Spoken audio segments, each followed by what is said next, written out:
Sobrang init talaga ng panahon. At sa sobrang init ay mapapagawa ka na lang ng mango shake. Dahil nga maraming natirang mangga dun sa diniliver namin kahapon, ay naisipan ko nga mag-mango shake ngayon. Sayang naman kung mabubulok laang at hindi matitinda, di ba? Sa mga nagtatanong kung paano daw ako maghiwa ng mangga, eto na! Ayan na agad yung request nyo. Kasi one time may nabentahan kaming nagbili talaga ng aming mangga, ay talaga nagtaka siya kung paano ko hawakan ng barya, paano ko hawakan at kiluhin yung mga mangga na binibenta namin habang naglalako kami. Hay nako, at eto na nga, paano ko nga ba nahahawakan yung mangga at paano ko ba nahihiwa ang mangga? O ayan na, nakita nyo na kung paano ko talaga hawakan ang mangga kapag ginihiwa ko. Pero dito na tayo sa ating content na talagang mag-shake tayo. Dahil nga sobrang init talaga ng panahon ngayon, hindi na kinakaya ng init. Kaya naman nakapag-isip talaga kami ng mag-shake na lang kami. Huy, dalawa kami ni mama kasi sobrang dami reject din talaga.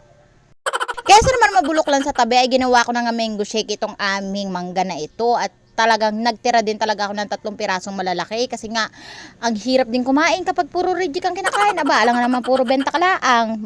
Bili-bili ka din or tabi-tabi ka din ng mga goods tapos kainin mo. Parang ganito. Wag na kayong magtaka kung papaano ko gayat-gayatin or papaano ko kayud-kayudin ang mangga. Ganyan lang yan. Binigyan ko lang kayo ng sample. Pero sabi nga ni Jowa ay baka kung anong oras pa ako makatapos dito. Kaya naman very supportive talaga ang asawa ko. Ay aba tinulungan niya na ako. Hindi niya na din talaga maantay na ako pa yung magtapos ito. Kasi nga hindi din maganda ang pagkakakayod. Putol-putol daw. Dahil putol din ang aking kamay. So putol-putol din ang aking mga pagkakayod. Hoy, pagpula yarn. Ganun dapat. So ngayon nga ay tinulungan na nga ako ni Jowa na kudkurin, kayo din ang manggang kinalabaw. Napakasarap talaga ng mangga na ito dahil bukod sa puro laman ang laman nito kapag kinalabaw. Kaya para sobrang dami din talaga nag-order sa akin ng manggang kinalabaw kasi nga talaga malaman siya tapos konti laang ang buto. Saktong-sakto din talaga siya kapag nagsishake ang mga tao. Kaya pala naman patok ang aming mangga na super sweet. Kasing sweet ko. Uy! Naganda na nga din talaga ako ng isang ibap na malaki. Talaga namang sakto din siya sa akin shake. Hindi naman po pwedeng walang ibap ang ating mango shake ngayon. At sobrang sarap, tignan nyo naman. Sobrang saktong-sakto din talaga siya sa init ng panahon. Sobrang sarap, sobrang sweet, sobrang creamy, at talagang milk tea ang datingan. At sa tingin ko, mapapadami na naman ang kain ko nito. Dagdag fats na naman, problema na naman. Hay, ano problema sa taba? Bakit naman gayon?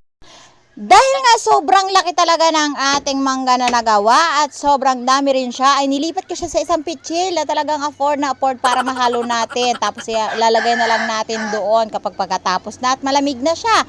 Ready to eat na tayo, guys. Sobrang sarap talaga nito. Tara, nakain na tayo. At kakain na nga ako ng tanghalian. Ready na siya kapag kakain na ako ay malamig na siya ng sobra at bonggang-bongga. Kain na tayo. Manananghalian na nga ako, guys. At ito nga paranghalian ko ay binigay nga lang ni Kumaring Vicky. Sobrang sarap. Papaboard niya talaga yung karning baka na binili ko kanina. Saktong nag-grocery nga pala ako dahil nga pagkatapos ng aming paglalako kahapon ng mangga, abangan nyo yun, yung vlog ko na yun, ay yun, naka-grocery nga kami at nakaipon naman kami ng aming mga tubo na kahit papaano ay makakasurvive sa diaper, gatas, tubig. Huy, nagkwinta. At lahat ng bayarin namin sa bahay. Di yun, nakabili. Nung mag-grocery nga kami, ay binili na kami ni mama na magbili daw nga ng karning baka. Buti na laang, ay sakto-sakto din talaga siya na may karning baka ngayon. Kaya naman nung naluto na, ay binigyan ako ni mama para nga daw may pananghalian na ako. Tapos yung mango shake ko, syempre yun ang aking magiging dessert. Tignan nyo at tara, kain na tayo, guys. Sobrang sarap talaga ng mango shake. Woo! Kaya kayo dyan sa mga nakakanood, bumili na ng mangga, huy, nagbenta. Bumili na ng mangga at kung ano pa na kailangan nyong i-shake at talagang dapat uminom po kayo ng mga malalamig na tubig. Hindi naman, wag nyo naman biglain, baka kayo ay may heat stroke. Kasi kung hindi kayo iinom talaga ng palaging malamig na tubig or talagang tubig ay mahi-heat stroke talaga kayo sa sobrang init. Kaya naman, thank you so much sa mga followers ko at patuloy lang kayo kahit na nagbura na ako ng mga copyright claim video. Thank you so much. Bye-bye, Mama.